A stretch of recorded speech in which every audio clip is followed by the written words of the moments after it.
에서도 보면 바울이 그 귀신을 내쫓는 권세를 가진 걸 보고 그 사람들을 따라다니는, 바울과 그의 일행을 따라다니는 사람들이 있었는데, 그 사람들의 목적은 뭐냐면 그 권능을 자기가 돈 주고 사는 거였습니다. 그리고 점을 치는 권세를 돈 주고 받아서 그걸로 능력을 드러내고 장사를 하려는 사람들이 있었는데, 그런 예가 지금 이 베드로 후서에는 지금 몇 가지 바울과의 관계 속에서 드러나는 문제들과 그 시대에 있었던 시대적인 상황을 설명해 주는 요소가 있는데, 지금 1절부터 4절까지 3절까지 보면 무슨 일이 있었다는 걸 우리가 알 수 있죠.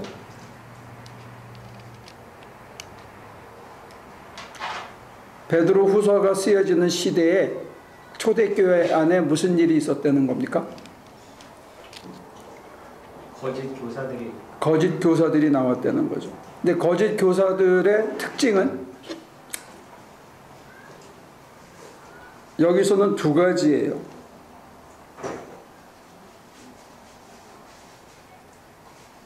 거짓 교사를 판별할 수 있는 또는 구별할 수 있는 특징이 여기 두 가지가 설명되어 있습니다. 거짓 교사들의 특징이 뭐라고 되어 있죠? 여기서 보면 탐욕에 맞아요. 탐욕? 방탕. 탐욕은 속에 있는 거니까 잘 안 나타나죠. 그 탐욕이 어떤 식으로 나타나느냐 이거예요.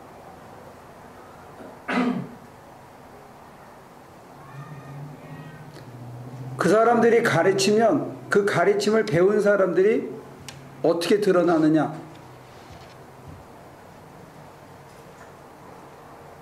그리고 그 사람들이 가르치는 교인들한테 어떻게 하느냐. 이게 두 가지 특징이 나와 있다는 겁니다. 그러니까 교인들을 어디로 꼬드기고 그 다음에 꼬드긴 대가로 뭘 갖고 가느냐. 이 두 가지가 이제 특징으로 나타나 있어요. 하나는 교인들에게 뭘 꼬드겨요? 어떻게 해도 된다? 방탕해도 된다 하고 부추겨주는 거예요. 여기서 방탕이라는 게 꼭 술 취하고 뭐 도박하고 놀러 다니고 바람 피고 뭐 이런 것뿐만이 아니고 세상에 확 물들어서 사는데도 전혀 속에서 꺼리낌이 없게 정당화시켜주는 것까지를 포함한다고 보시면 좋을 것 같아요. 세상 풍조에 물들어 사는 것이 마치 복음인 양 가리키는 그런 교사들이 나오는데, 그 교사들의 특징은 교인들의 호주머니에서 어떻게 한다? 그럴듯한 말로 해서 여러분의 호주머니를 어떻게 한다? 털어간다. 이게 무슨 뜻이죠?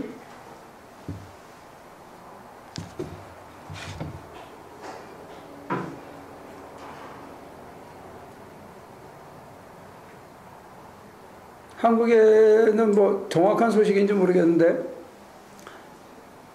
어느 구역에 신방 가면 신방 갔다 올 때 봉투를 하나 주면 뭐 100만 원도 담겨 있고 200만 원도 담겨 있고 그렇게 담겨 있대요.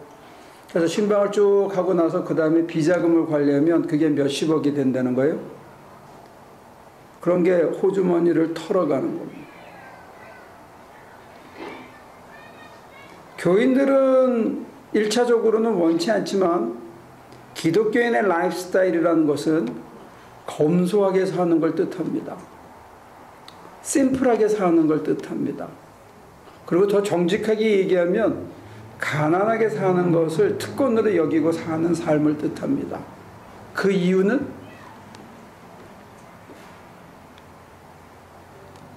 저와 여러분들이 무능력해져서 돈을 못 벌라 하는 게 아니고 가난하게 살기를 권하고 있다는 거예요. 그 이유가 뭐냐 이거죠.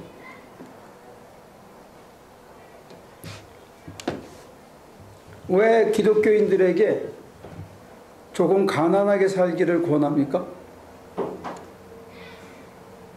물질적으로 가지 말라고요. 물질적으로 빠지지 말라. 그리고 또 우리가 조금 가난하게 살아야 할 정당성이 뭡니까? 세상 사람들은 다 잘 살고 편하게 살고 비싼 차 타고 비싼 집에 잘 랄라룰루하고 누릴 거 다 누리고 지 손으로 차 안 닦고 남한테 팁 줘가지고 다 일 시켜가지고 하고 자기는 자고 그러는데 왜 우리 보고는 그러지 말라 그러냐 이거죠. 또 어떤 사람들은 경제 논리로 그러더라고요. 부자들이 돈을 좀 써줘야 가난한 사람들로 부스러기를 먹고 경제가 돌아가는데 부자들이 움츠려서 돈을 안 쓰니까 경제가 안 돌아간다고. 그러니까 부자를 욕하지 말라. 뭐 이렇게 정당화시켜주는 사람도 있는데 그거와 상관없이 기독교인들에게는 심플 라이프, 소박한 삶을 사는 것을 권장해왔다는 거예요. 그 이유는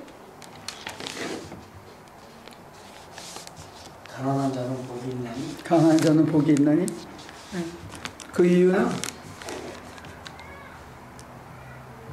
여기서는 그가 거짓 교사인지 제대로 된 교사인지 구별하는 잣대가 뭐냐면 두 가지인데 하나는 신도들의 호주머니를 털어서 풍족하게 살고 있는지 그게 첫째 잣대고 둘째는 그걸 위해서 교인들의 마음에 너 방탕하게 살아도 된다라고 꼬드기고 있는지 이게 거짓 교사인지 바른 교사인지를 구별해내는 잣대라는 거예요. 돈에 굽히거나 돈에 휘둘리지 않는 것도 중요하지만 자기에게 주어진 최소한만 쓰고 나누고 베풀고 한없이 퍼주고 없애하고 물질에 연연하지 말고 살아가는 게 예수 그리스도의 가르침이었거든요. 그래서 요한 웨슬레는 산업혁명 시대에 살았기 때문에 자본주의가 형성되는 산업혁명 시대에 살았기 때문에 이렇게 쉽게 가르쳤어요. 많이 벌어라, 많이 써라. 딱 아주 심플하게 구호를 만들었어요. 버는 거는 최선을 다해서 버는데 번 거를 다 나눠줘라 이런 식으로 이렇게 간단하게 만들어줬는데 웨슬레 자신은 굉장히 근검절약한 사람이었다고 그래요. 근데 저는 이제 여기서 한 가지 더 덧붙이는 거는 가난은 불편하거든요. 현실에서 굉장히 불편합니다. 가난하게 살면. 근데 왜 이거를 견디라고 그랬을까요? 예수 잘 믿으면 축복받는다 하는 얘기를 저희 교회에서는 별로 안 하는데 안 하는 이유가 어디 있냐 그런 설명입니다. 여러분들은 불만 없습니까? 담임 목사가 여러분들에게 물질의 축복을 받아라 이런 설교를 안 해주셔서 교회 나가면 잘했다고 칭찬도 좀 해주고 잘 될 거라고 격려도 해주고 잘 살 거라고 이렇게 희망도 집어넣어주고 좀 그래야 되는 거 아닙니까? 안 그러시니까 우리가 여기 있는 거예요. 그래? 그런 말씀 하시면 도망가지 다들. 다른 교회. 여기 있으면서도 좀 아쉽진 않을까? 그것까지 좀 전혀 안 그렇습니다. MSG도 좀 쳐달라. 아닙니다. 이양 맛을 낼 거면 그래? 전 권사님만 계속 아멘하고 나머지는 싸늘하게 조용한데 어?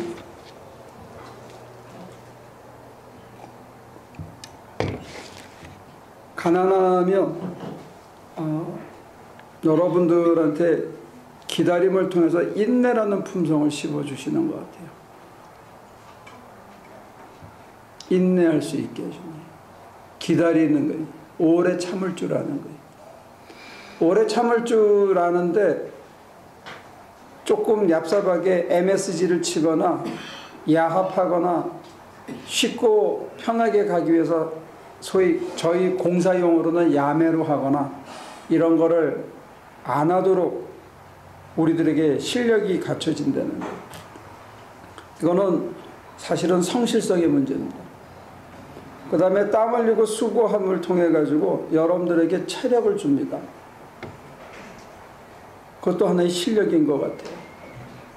그래서 기독교는 금욕을 강조하는 종교는 아닌데 검소하게 사는 건 강조한 종교입니다. 2000년 동안. 여러분들이 너무 넉넉해져서 풍요로워지면 사실은 신심을 많이 잃더라고요. 그래서 미국 감리교회가 1800년대 중반에 전 인구의 34%였어요. 근데 미국이 잘 살기 시작하는 1920년, 30년 공황을 물론 거치긴 했지만 50년대 오면 10% 미만으로 떨어져요. 기독교인 수도 줄고. 그 이유는 뭐냐면 세속화 과정을 겪으면서 사람들이 풍요해지면 교회가 해주던 일을 사회 제도나 정부 기관이 대신해주면 교회가 하는 기능이 확 줄어버려요.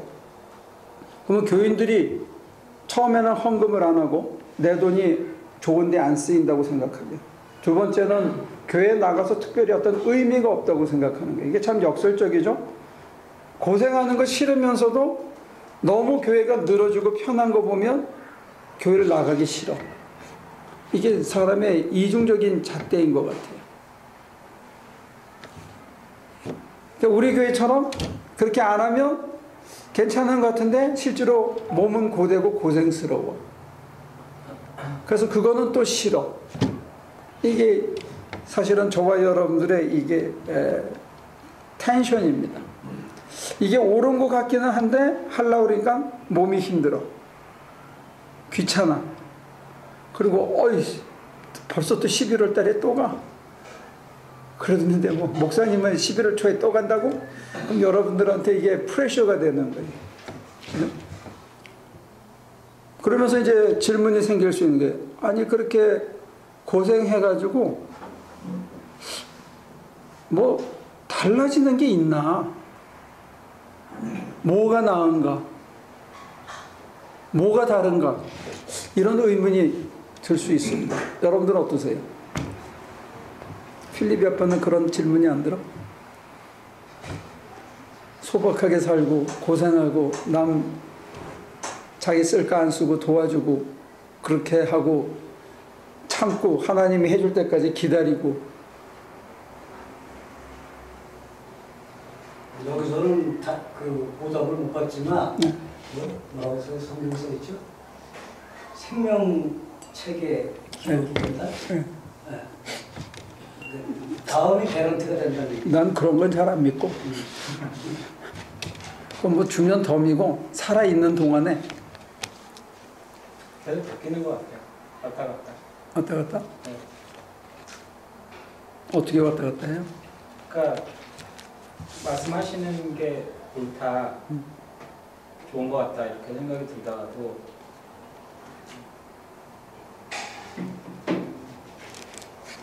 또 현실하고는 정확히 반영되지 못하는 게 아닌가 그런 생각이 좀 들어요. 그 부인은 어떻게 생각해?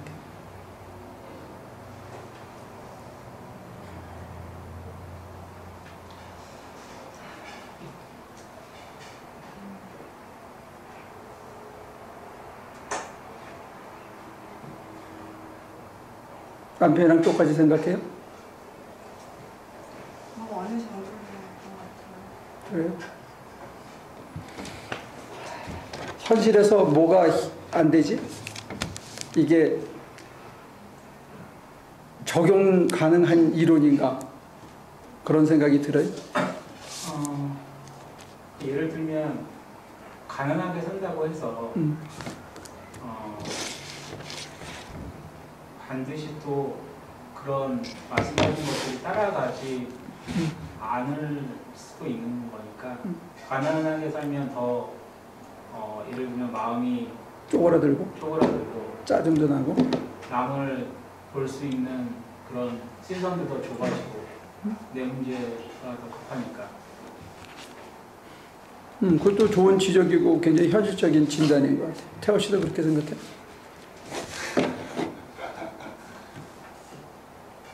뭐 생각의 차이기는 하겠지만 뭐 그렇게 볼 수도 충분히 있고요. 근데 뭐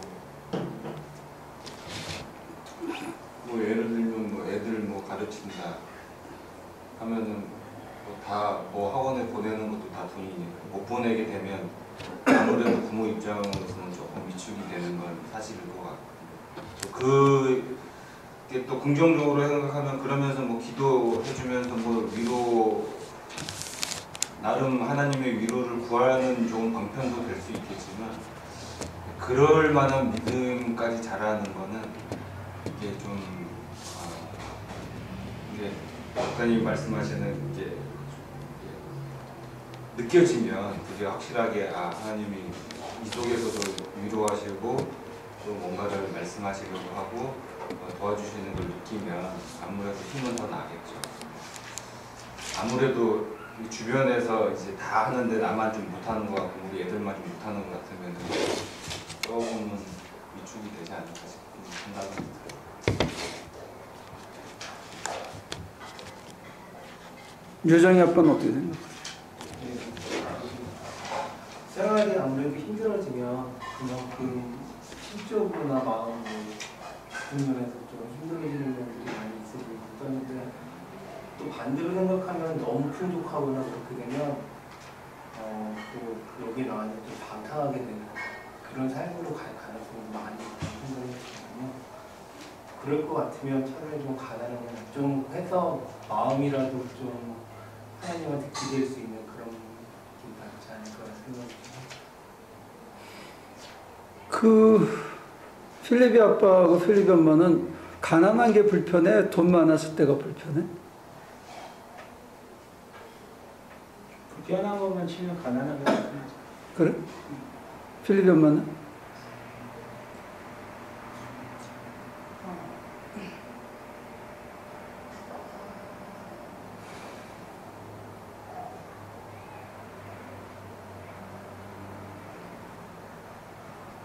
반반인 것 같아요.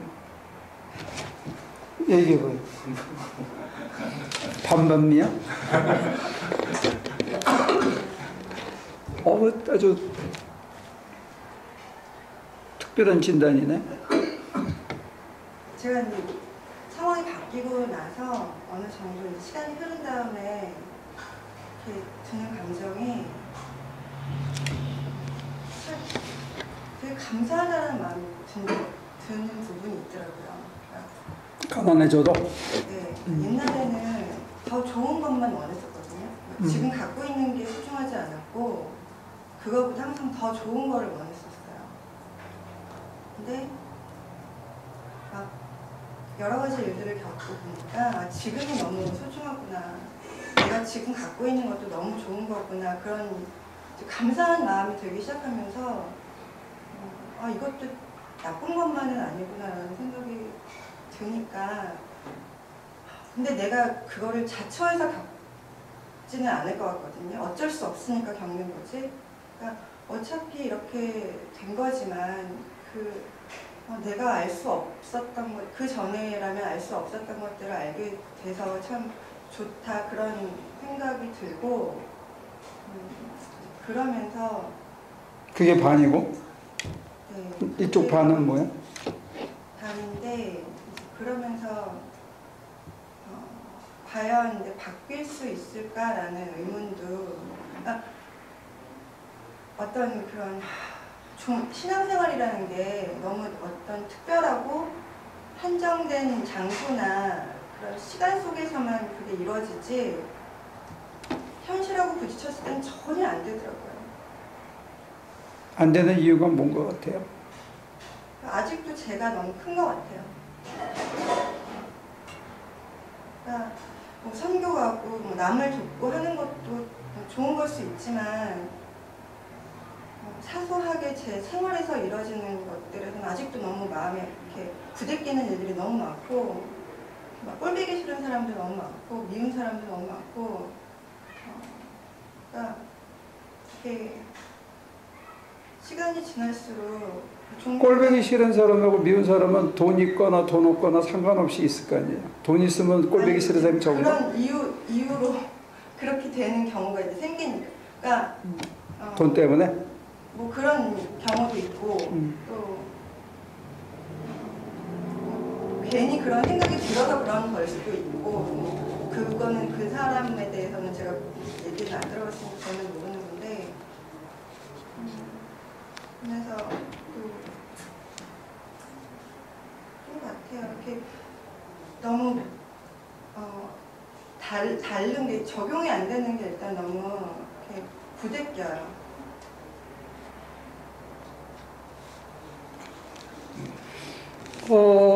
여러분들이 지금 굉장히 좋은 깨달음들을 얘기하는데 그런 것들을 저널을 잘 적어 놓으시면 좋을 거예요.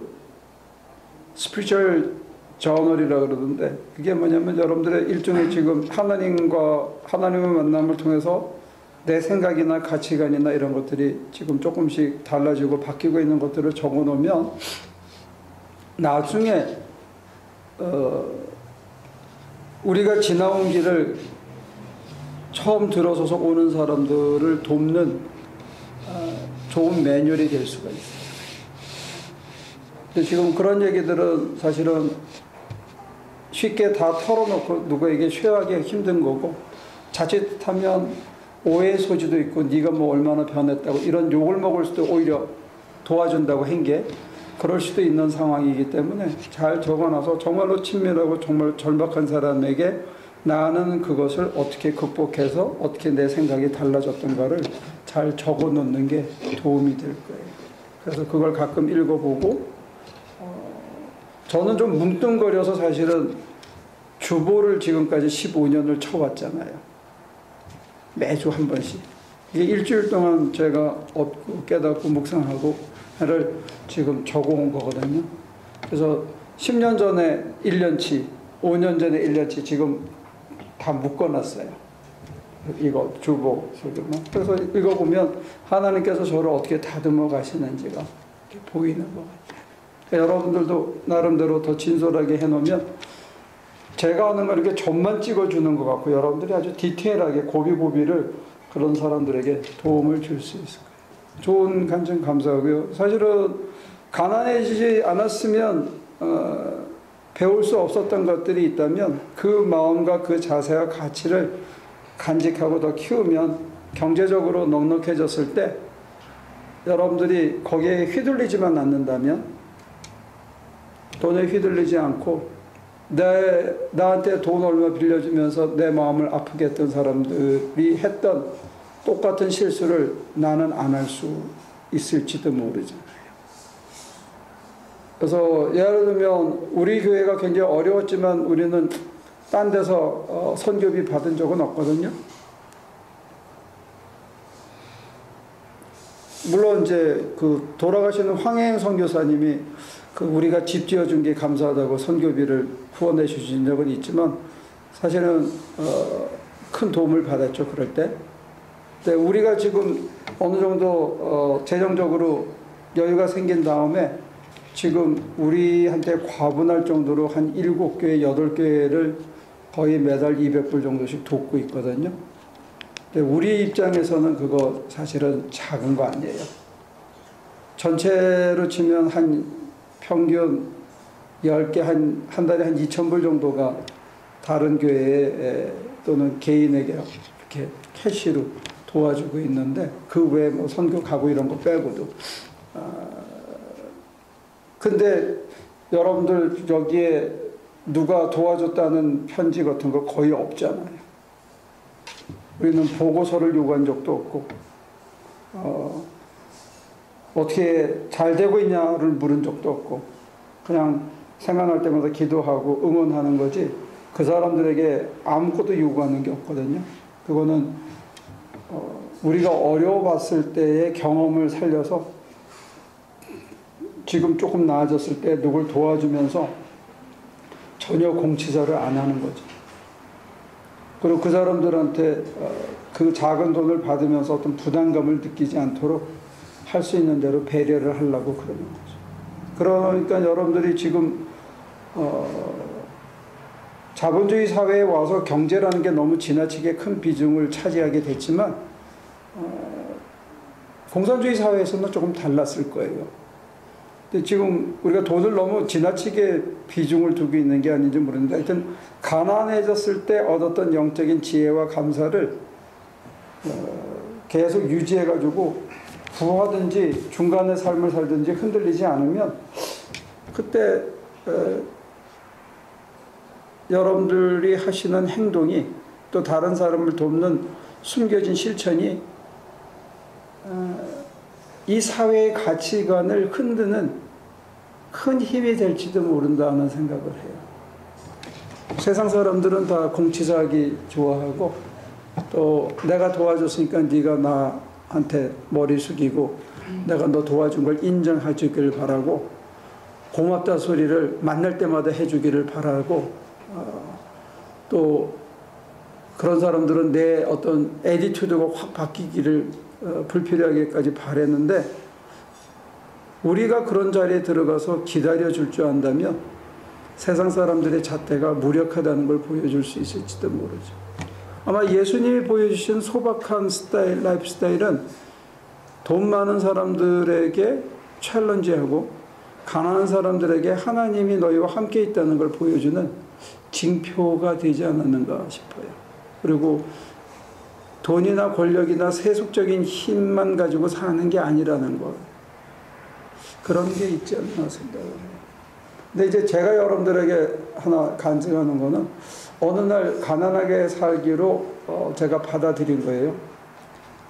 근데 지금 제가 보면 그때보다 많이 호화로워진 거 사실인 것 같아요. 근데 가난하게 살기로 받아들인 이유 중에 하나는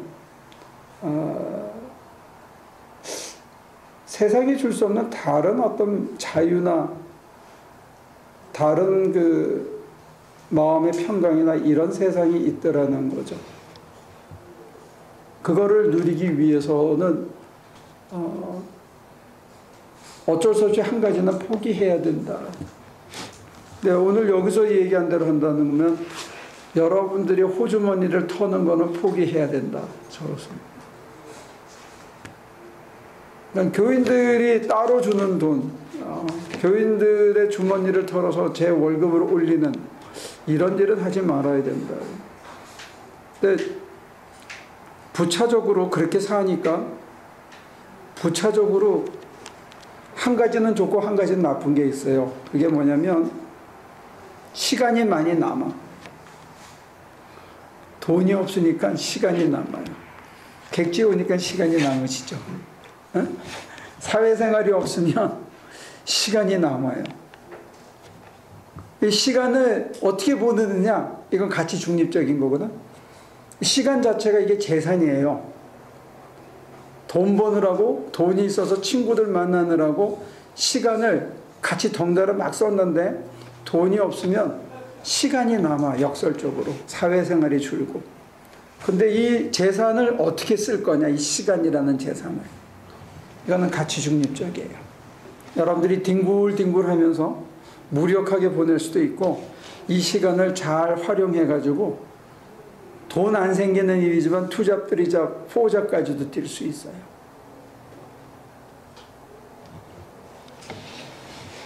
지금 돈 안 생기는 제가 third 잡을 뛰고 있지 않습니까? 월, 화, 목. 자, 4절부터 봅니다. 하나님께서는 죄를 지은 천사들을 아끼지 않으시고 지옥에 던져서 사슬로 묶어 심판 때까지 어두움 속에 있게 하셨습니다. 그는 또 옛 세계를 아까워하지 않으시고 경건하지 않은 자들의 세계를 생수로 덮으셨습니다. 그때 그는 정의를 부르셨던 사람인 노아와 그 가족 7사람만을 살려주셨습니다. 그리고 소돔과 고모라 두 성을 잿더미로 만들어 후세에 경건하지 않은 자들을 분보기로 삼으셨습니다. 자들에게 분보기로 삼으셨습니다. 그러나 무법한 자들의 병상한 행동 때문에 괴로움을 겪던 의로운 사람 롯은 구하여 내셨습니다. 그 의인은 그들 가운데서 살면서 보고 듣는 그들의 불의한 현실 때문에 날마다 그의 의로운 영혼의 고통을 느끼고 있었던 것입니다. 주님은 경건한 사람을 시련에서 건져내시고 불의한 사람을 벌하셔서 심판 날까지 가둬두실 줄을 아십니다. 특히 더러운 정욕에 빠져서 육체를 따라 사는 사람들과 권위를 멸시하는 자들을 그렇게 하실 것입니다. 여기서 얘기하는 권위는 영적 권위를 얘기하는 거고, 그 다음에 그 위에 더러운 정욕에 빠져서 육체를 따라 사는 사람들에 대한 이제 이 10절의 비판이 굉장히 중요한데, 여러분과 제가 어느 순간부터 어떤 유혹에도 넘어가지 않는 것도 자유라는 것. 그 자유를 내가 하고 싶은 대로 다 해지려고 다니는 것을 자유라고 생각하는 통속적인 판단에 비해서 누가 뭐라 그래도 내가 거기에 흔들리지 않고 유혹이나 음욕이나 어떤 방탕이나 과욕이나 이런 데 흔들리지 않고 자기 중심을 이렇게 붙잡을 수 있는 것도 사실은 자유라는 것을 한번 경험하고 누릴 수 있으면 좋겠다, 그런 생각을 부연합니다. 내 마음이 누구에도 무슨 일에도 흔들리지 않는 것도 자유다. 내 마음의 평정을 늘 유지하고 살 수 있는 것도 굉장한 자유다 하는 얘기입니다. 자, 그러면 마저에서 그들은 대담하고 거만해서 겁도 없이 하늘에 있는 영광스러운 존재들을 모욕합니다. 천사들은 그들보다 더 큰 힘과 능력을 가지고 있으면서도 주님 앞에서 그들을 비방하는 고발을 하지 아니합니다. 그러나 그들은 본래 잡혀서 죽을 목적으로 태어난 지각 없는 짐승들과 같아서 알지도 못하는 일들을 비방합니다. 그러다가 그들은 짐승들이 멸망하는 것과 같이 멸망을 당할 것입니다. 그들은 자기들이 저지른 불의의 값으로 해를 당합니다. 그래서 그들은 대낮에 흠청대면서 먹고 마시는 것을 낙으로 생각합니다. 그들은 티와 험투성이 인간들입니다. 그들은 여러분과 연희를 즐길 때에도 자기들의 속임수를 피하고 있습니다.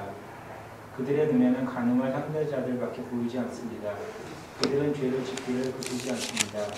그들은 붉은 영혼들이 이렇으며 그들의 마음은 탐욕을 채우는 데 익숙합니다.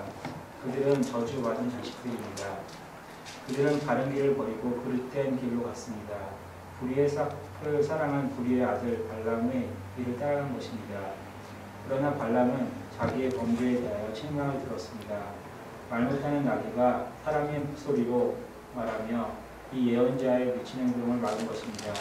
그 하나님의 성품의 절제라는 것을 베드로 후서는 강조하는데, 이 베드로 후서 지금 2장 11절 이하를 보면 방탕하고 자기 마음대로 하고 다른 사람을 유혹하고 그 다음에 이 초대교회의 지도자들을 비방하면서 마치 없는 걸 믿고 왜 그렇게 개고생을 하냐라고 그 손가락질하고 흠담하는 그런 부류가 있었다는 걸 우리가 여기서 암시하고 있는 것을 볼 수가 있는데, 13절을 우리가 다시 한번 볼까요?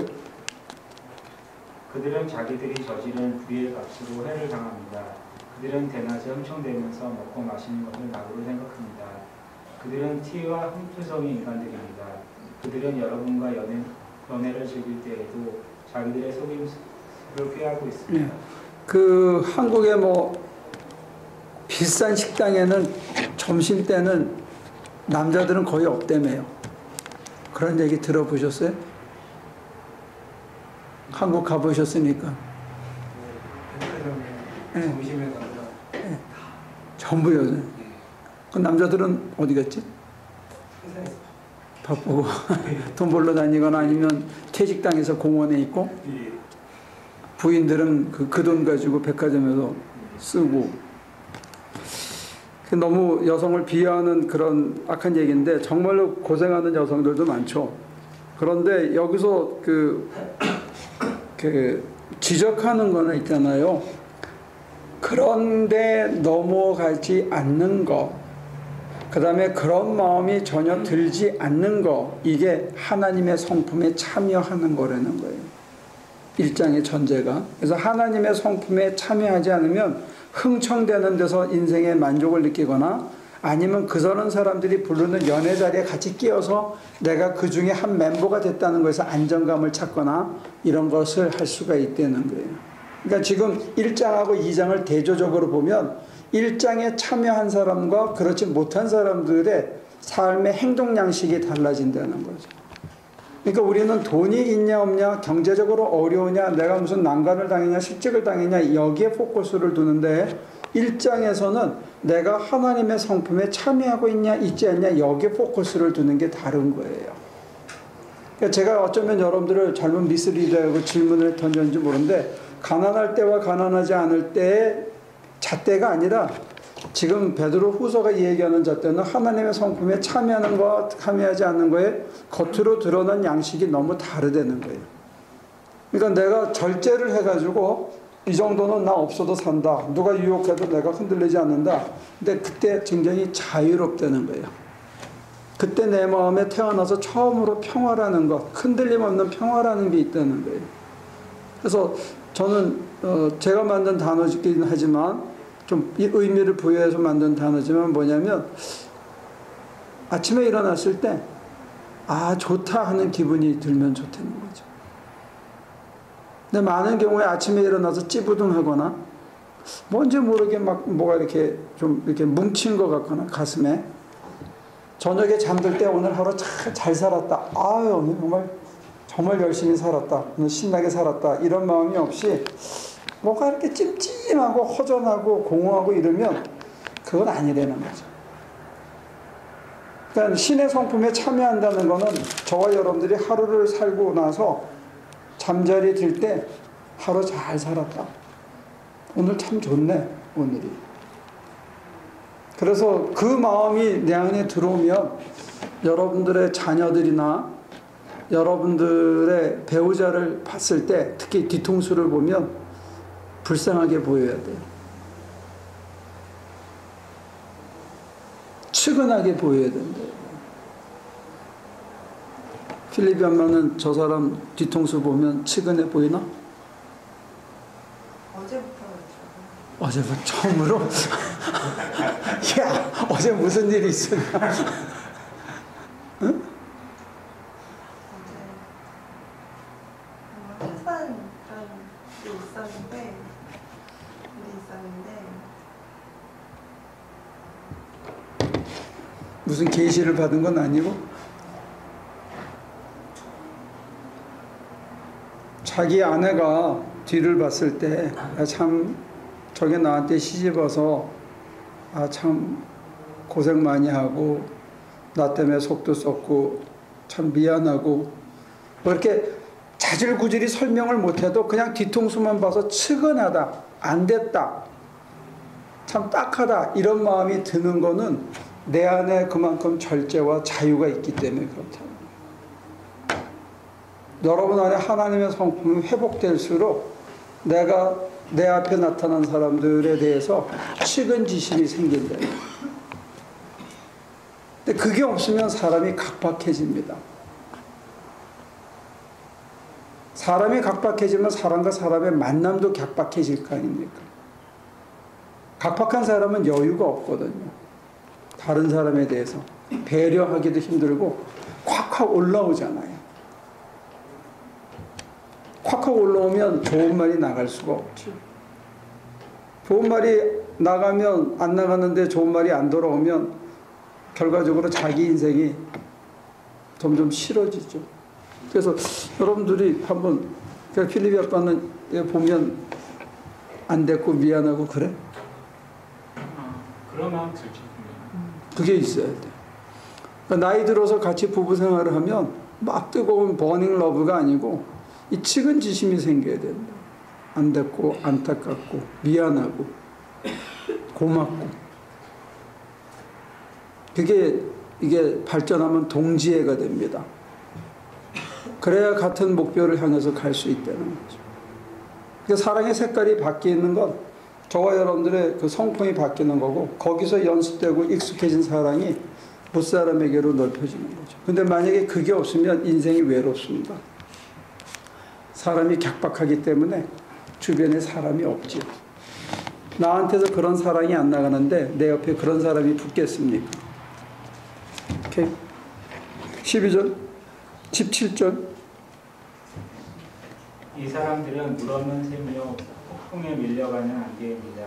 그들에게는 캄캄한 어둠이 마련되어 있습니다. 그들은 허무맹랑하게 큰 소리를 칩니다. 그들은 그릇된 생활을 하는 자들에게서 가까스로 빠져나온 사람들을 육체의 방종한 정욕으로 유혹합니다. 그들은 사람들에게 자유를 약속하지만 자기들은 타락한 종이 되어 있습니다. 누구든지 진 사람은 이긴 사람의 종노릇을 하게 되는 것입니다. 사람들이 주님이시며 구주이신 예수 그리스도를 알므로 세상이 더러운 것들에서 벗어났다가 다시 거기에 빨려들어서 정복을 당하면 그런 사람들의 형편은 마지막에 더 나빠질 것입니다. 그들이 의의 길을 알고 자기들이 받은 거룩한 계명을 저버린다면 차라리 그 길을 알지 못했던 편이 더 좋았을 것입니다. 다음과 같은 속담이 그들에게 사실로 들어맞았습니다. 개는 자기가 토한 것을 도로 먹는다. 그리고 돼지는 몸을 씻고 나서 다시 진창에 줍는다. 네, 여기 보면 17절 18절에 참 재미있는데 먼저 18절 볼게요. 그들은 허무맹랑하게 큰 소리를 칩니다. 그들은 그릇된 생활을 하는 자들에게서 가까스로 빠져나온 사람들을 육체의 방종한 정욕으로 유혹합니다. 지난 금요일 날인가 제 동료 친구 목사가 저하고 또 다른 사람을 초대를 했어요. 해서 그 식당에를 갔어요. 그래서 왜 초대를 했냐? 그 사람은 59이고 저하고 다른 한 사람은 이제 60이라서 둘이 생일을 맞은 거예요. 그래서 그 부부가 우리를 불러다가 밥을 먹였어. 한참 밥을 먹고 있는데 그 옆집 요 역한에 누가 고기를 굽고 친구들이 한 10명이 모여서 술을 먹는데 그 술잔을 서빙하는 친구한테 계속 주더라고. 그리고 고기도 입에 넣어주고.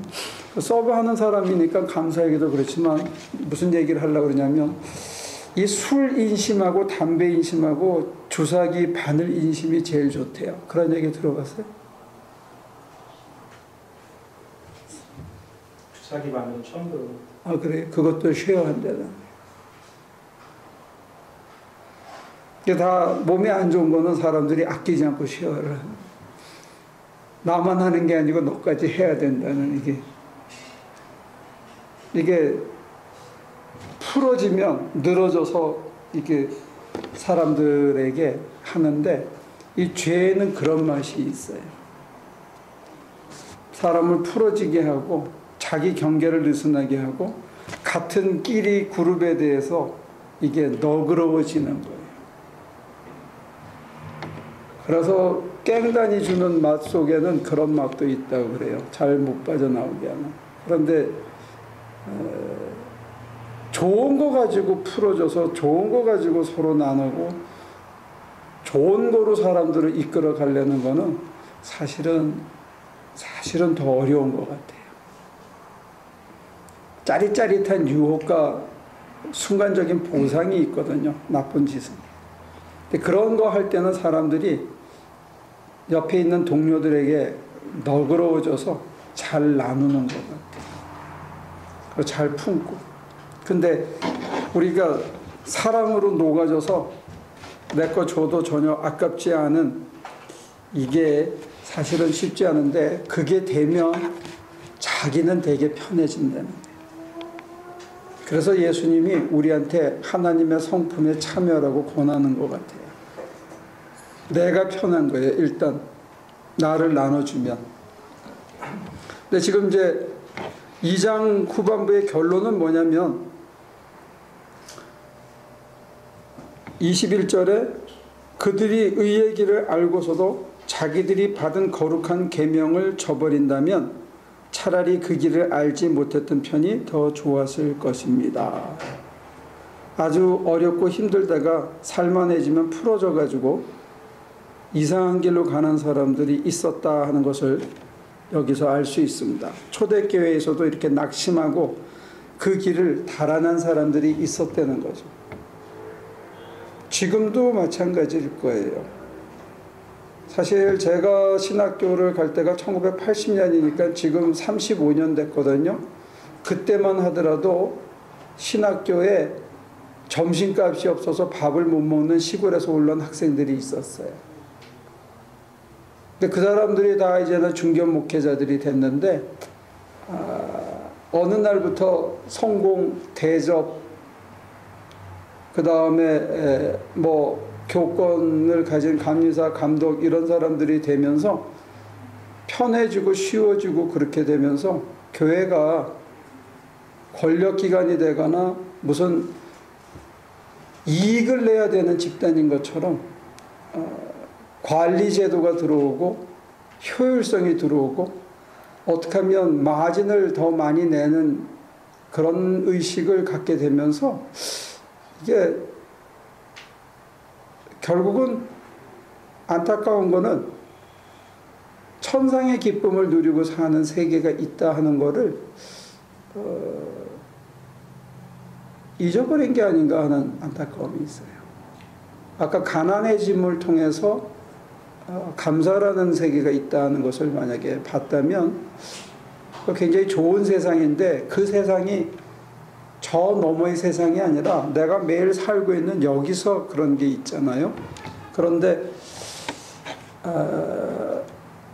제가 봤을 때 안타까운 거는 오늘 교회가 그런 세상이 있다는 것을 자꾸 소개해야 된다는 거예요. 감사라는 세상이 있다는 것. 그리고 내 부족과 허물을 볼 수 있는 세상이 내가 살고 있는 바로 이 자리에 있다는 것을 자꾸 가르치고 그걸 하다가 보면 그 가르침 때문에 눈이 띄어져서 그게 보이기 시작하고 느끼기 시작하고 그 다음에 그런 나를 하나님이 쓰기 시작하는 걸 느껴줘야 되는데 이거를 얘기를 안 하고 여러분들을 그냥 자꾸 위로하려고 그러는 것 같아요. 조금만 참아라. 조금만 참으면 옛날에 잃어버렸던 거 다 다시 찾을 수 있다. 하나님이 축복해 줄 거다. 그리고 이 고난은 잠시다. 그렇게 해가지고는 보이지 않을 것 같아. 제가 말씀드린 그 절제를 통해서 자유가 있다는 거. 그 무슨 말인지 아시겠어요? 내가 절제할 수 있으면 거기서부터 자유가 시작된다는 거. 돈 어느 날부터 나는 이제 요 정도까지만 쓴다라고 예를 들어서 여러분들이 하고 나는 여기까지만 놀러 다닌다라고 딱 생각을 하면 그 너머에 대해서는 내가 유혹을 전혀 안 받는다 이거예요. 먹을 만큼 먹었다 딱 놓으면 그 다음에 음식이 아무리 많아도 내가 더 먹고 싶은 생각이 없는 거래요. 더 먹고 막 과식해가지고 버거워하는 일이 없다는 거예요. 마찬가지로 뭐 친구들이랑 어울렸다. 그래 10시다 가자. 10시까지만 하고 그 다음부터는 억지로 굴러다녀서 가는 12시, 1시, 2시까지 가던 그것으로부터 내가 자유한 세상이 있다는 거예요. 그리고 일찍 와서 씻고 정리하고 뭐 뉴스 좀 보고 그 다음에 앉아가지고 잠깐 몇 자 적고 성경 두기절 보고 또 애들 자는 거 보고 눈 감고 기도하면서 오는 다른 세상의 맛이 또 있다는 거예요.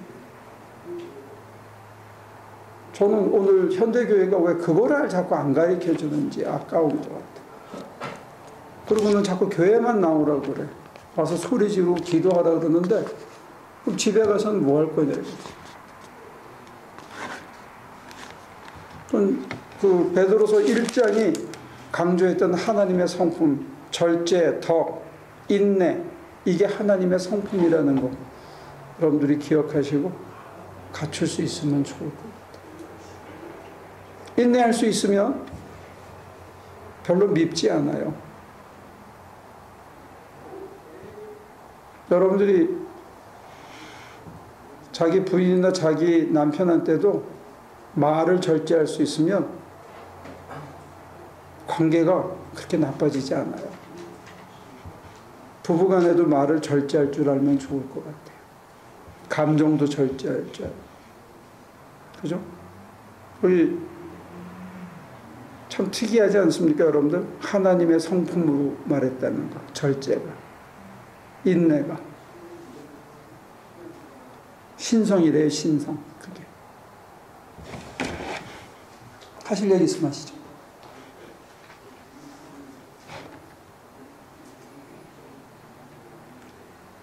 신이 되는 길이 쉽다, 쉽지 않다.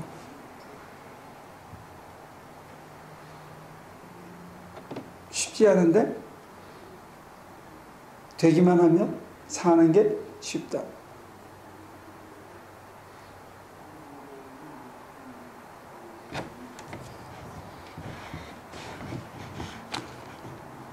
처음 성경 공부하셨는데 어떠세요? 재밌으세요?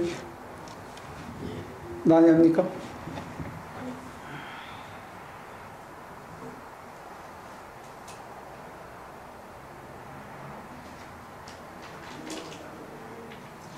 근데 그 사도 바울에서도 나오지만 뭐 나와 함께 했던 많은 사람들이 있지만 누구는 다시 세상으로 가고 여기 21절에서도 보면 의의 길을 알면서도 자기들의 받은 거룩한 계명을 저버린다면, 근데 이게 그러니까 알지만 그렇게 갔다는 얘기는 그러니까 생각만큼 쉽지는 않았다라는 표현일 수도 있잖아요. 그렇죠. 그리고 맞아요.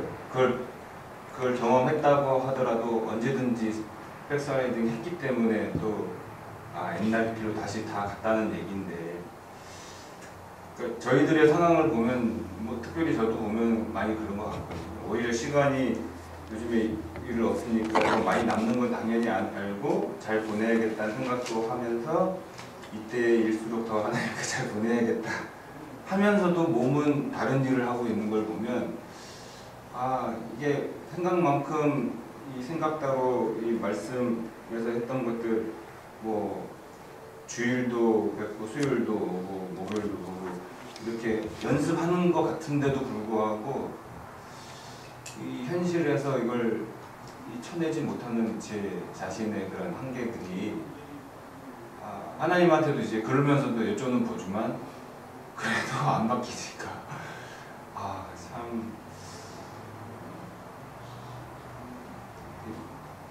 진짜 아예 몰랐어요. 그냥 막 살았는데 오히려 막 속편하게 살 텐데 그런 것도 아니니까 이게 마음의 부담도 되고 죄송스럽기도 하고 잘 안 가지는 이 육신이라고 해야 되는 건지 이게 참 깨달음이라고 해야 될지 하나님의 은혜를 더 경험 못해서 그러는 건지 실천적인 어드바이스는 이 책에 안 나와 있지만 제가 개인적으로 드릴 수 있는 어떤 쉐어링은 뭐냐면 조바심을 내면 자빠지는 것 같아요. 그걸 자기 한계와 허물을 보면서 기다릴 줄 아는 것, 이게 이제 인내를 쌓아가는 길이 아닌가 싶은데, 조바심을 내면 하나님께서 택하시는 방법 중에 하나가 그래? 그럼 네 맘대로 한번 해봐. 놔두시는 게 아닌가 싶어서 그래요. 제 고백 경험에 대한 간증이니까 100% 맞지 않을 수 있겠죠. 근데 이제 하나님께서 놔두시면 어떻게 되느냐? 이게 한 달이고 두 달이고 석 달이고 넉 달이고 6개월이고 나는 죽으라고 정진하는 것 같은데 제자리로 돌아와 있는 자기 모습을 본다. 그래서 어떤 사람들은 우리를 비판해요. 종속적이고 종 얘기하고 인간성에 대한 그 나약함을 얘기한다. 그렇게 비판하는데 거꾸로 생각하면 하나님이 내 안에 신성으로 충만해 계실 때까지 내가 기다리는 거예요. 내가 하나님을 밀어내던 그 나 모습을 쉽고 편하고 충동 때문에 밀어내고 내 욕심 때문에 밀어내던 걸 기다림 속에서 다 맑게 되면 하나님으로 충만해져서 하나님과 더불어 같이 하는 그때까지 기다리고 내 중심을 다시 한번 하나님에게 이렇게 꼿꼿하게 다시 세우는 이 기간이 꼭 필요하더라는 거죠. 그게 어떤 때는 내가 넓혀지는, 내 영적인 그릇이 넓혀지는 그런 기회도 많은 것 같아요. 그러니까 지금 태호 씨가 고민하는 그 순간 자기가 옛날보다 더 넓혀지고 관심도 넓혀지고 내 팔도 길어지고 끌어안을 수 있는 사람의 복도 더 커지기 때문에 내 부족과 안 되는 걸 더 느낄 수도 있지 않은가 그런 생각이에요. 그때는 기다리는 거죠. 그 기다림 속에 하나님으로 가득 차는 게 느껴져야 그때 움직이는 것 같아요. 그러니까 그렇게 되면 우리가 꼭 굳이 종속이라는 단어나 인간성이 무책임하게 비굴해진다 이게 아니고 내가 하나님으로 가득 찰 때까지 기다린다 이렇게 생각하면 좋지 않은가 싶어요. 신성의 충만한 에너지가 내게 가득 차야만 내가 움직일 수 있게 되니까 그거는 나쁜 거는 아니다. 조바심을 느낄 필요는 없을 것 같아요. 우리가 부족하다는 걸 그냥 받아들이는 거죠. 내 힘으로 잘 안 된다 하는 것도 내가 그렇게 알고, 그리고 그래도 내가 그나마 하나님을 사모하고 기다리고 이렇게 앉아있는 게 참 옛날에 비해서 대견해졌다. 자기를 좀 칭찬할 필요도 있을 것 같아요. 안 그러면 아까 우리 전본사가 얘기한 것처럼 이 시간에 여기 앉아있겠어? 빨리 내려가서 쇼핑을 하든지 그로서리를 들리든지 아니면 가다 못해 텔레비 틀어놓고 골프나, 지금 프로축구 시즌이 시작됐나? 미식축구. 네, 그럼 가서 그거라도 봐야지. 이 좋은 시간에 여기 앉아가지고 이런 고리타분한 2000년 전 얘기를 왜 듣고 있겠냐고. 그러니까 이런 모임, 그러니까 이렇게 공동체, 그러니까 믿음의 얘기를 같이 하고 또 들을 수 있고 이런 시간들이 있으면 뭔가 할 것 같은 느낌은 더 생기고, 뭐 김경 씨가 얘기한 것처럼 성교 갈 때나 뭐 이런 때 하면 참 그런 맛을 많이 느끼는 반면에 이렇게 생활의 현장이나 혼자 있을 때의 그런 연약함들을 잘 보면서도 못 이겨나가는 모습이 이게 참 힘든 과제고 숙제인데, 그거를 기다림이다라고 하면 참 좋긴 한데, 내년엔 두 달에 한 번씩 가. 그러면 석 달에 한 번씩 가지 말고 더 자주 가고, 그 다음에 나도 게을러지니까 지난 수요일 날은 또 음식 사러 내가 가게 되더라고. 그러니까 하나님께서 우리를 쓰는 것을 예민하게 받아들이면 예민하게 이끌어 가시고, 저도 어떤 때는 늘어져요. 똑같은 생활에 반복이 되는 것 같고 시간이 많이 남고 이렇게 될 때 내가 이렇게 느슨하게 살아도 되나? 게을러지는 게 아닌가? 기도도 많이 기도 시간이 짧아진 게 아니냐? 뭐 더 졸고 있지 않냐? 이런 어웨어니스가 있지요. 그게 없으면 우리가 어떻게 엎드리겠어요? 다 이뤘다고 내가 하나님이라고 설치겠죠. 그렇지만 그렇게 버려두시지는 않는 것 같아요. 그건 굿뉴스입니다. 지금 태호 씨가 우리한테 쇼해 준 거는 밴뉴스가 아니고, 그런 긴장 상태가 아니라 그런 거를 내가 부족하다는 걸 느끼고 살아가는 것 자체가 사실은 굿뉴스가 될 수 있다는 거예요. 이 얘기는 옛날부터 했을 것 같은데. 옛날부터 그런 것 같은데. 변함이 없는 것 같아서 지금. 그래서 내가 지금 단어를 안 쓰던 단어를 하나 써줬는데, 그게 뭐냐면 조바심을 내지 말라는. 쉽고 편한 길을 자꾸 찾으려고 하지 말고, 또 그것을 빨리 이루려고도 하지 말고, 그 이루어지는 시기와 방법을 우리 하나님께 맡기는 것이 그것 자체가, 뭐 연애할 때는 뭐 그렇게 빨리 가야 할 시간, 목적지가 있는 건 아니잖아. 연애라 생각하면 좋죠. 연애라고 생각하면 되지. 무슨 차가 꼭 빨리 도착해야 할 필요 없잖아. 버스 안에 둘이 같이 손잡고만 있어도 좋은데 그 차가 빨리 가든 늦게 가든 그게 무슨 상관이 있어. 조바심을 안 내고 잘 즐기시면 좋겠습니다. 자, 다음 주에 우리 또 기쁜 얼굴로 만나기로 하고, 하나님 한 주간을 주셔서 우리의 부족과 허물 가운데서도 이렇게 살아있게 하셔서 감사합니다. 열심히 살아서 하루하루가 좋다, 잘 살았다, 감사하다, 이런 마음이 우리 속에서 널리 퍼져나갈 수 있도록 우리를 늘 붙들어 주장하시고 이끌어 주옵소서. 예수님의 이름으로 기도합니다.